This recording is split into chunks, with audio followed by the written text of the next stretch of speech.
Assalamualaikum warahmatullahi wabarakatuh. Halo semuanya, perkenalkan nama saya Sofi Uljana, NIM 23211000062 dari kelas Agribisnis A. Di sini saya akan menjelaskan mengenai simptomatik pada tanaman dan juga nanti saya akan menunjukkan gejala-gejala tertentu pada tanaman. Sebelum saya menunjukkan gejala-gejala pada tanaman, di sini saya akan menjelaskan apa itu simptomatik. Jadi, simptomatik adalah bagian dari fitopatologi yang menyelidiki, melukiskan, dan membanding-bandingkan gejala penyakit tumbuhan. Pada umumnya, tumbuhan yang sakit akan menunjukkan gejala yang khusus. Gejala atau simptom adalah perubahan yang ditunjukkan oleh tumbuhan itu sendiri sebagai akibat serangan penyebab penyakit. Gejala yang disertai tanda dari patogen atau penyebab penyakit merupakan dasar untuk mengadakan diagnosa di lapangan. Tanda atau sign adalah semua pengenalan dari penyebab penyakit selain reaksi dari tumbuhan inang.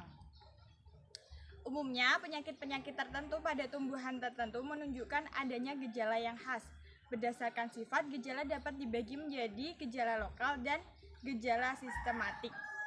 Gejala lokal adalah gejala yang terbatas, bersifat setempat yang disebabkan oleh bakteri dan cendawan. Biasanya menunjukkan gejala ini. Gejala sistematik adalah gejala yang menyebar dan meliputi seluruh tubuh tanaman disebabkan oleh virus atau penyakit-penyakit fisiologis. Jadi itu adalah sedikit pembahasan mengenai simptomatik pada tanaman. Lalu gejala-gejala simptomatik di sini dibagi menjadi 3. Yang pertama gejala nekrotis, yang kedua gejala hipoplastis, dan yang terakhir gejala hiperplastis. Untuk gejala pada tanaman sendiri kita bisa langsung pada berikut ini. Jadi ini adalah contoh pertama pada ketela pohon. Ini adalah termasuk gejala nekrotis dalam penyakit nekrose, yaitu matinya sel atau sekumpulan sel yang terbatas pada jaringan tertentu sehingga membentuk bercak-bercak atau noda pada spot-spot tertentu. Contohnya seperti ini. Bercaknya bisa berupa warna coklat, hitam, kuning, yang kemudian dapat menjadi kelabu atau keputih-putihan. Kadang-kadang pada bercak tersebut berbentuk garis atau konstris.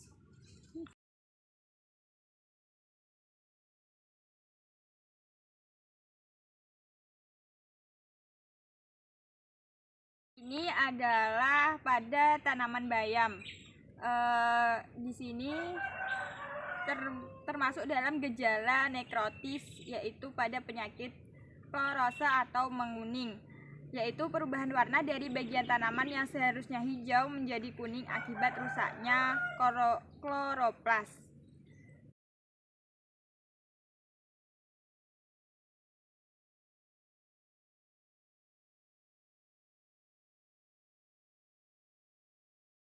Untuk selanjutnya yaitu pada gejala hiperplastis pada tanaman jeruk. Di sini gejalanya adalah pada daun mengalami menggulung akibat dari pertumbuhan yang tidak seimbang dari bagian-bagian daun.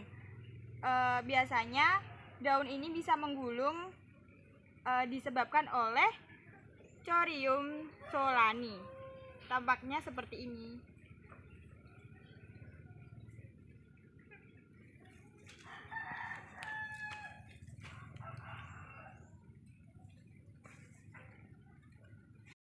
Lalu untuk selanjutnya yaitu gejala hiperplastis, yaitu pada tanaman cabai. Di sini terdapat gejala cecidia atau tumor.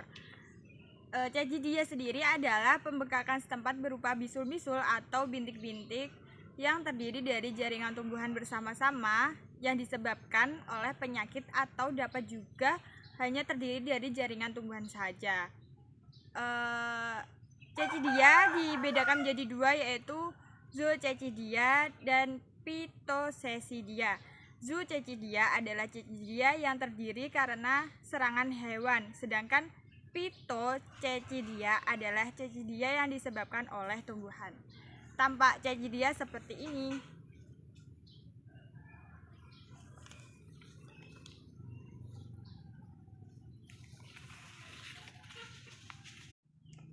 Jadi kesimpulan pada video kali ini yaitu terdapat 4 tanaman yang memiliki gejala. Yang pertama, gejala nekrotis pada tanaman ketela pohon yang mengalami gejala nekrose atau terdapat bercak pada daun ketela pohon.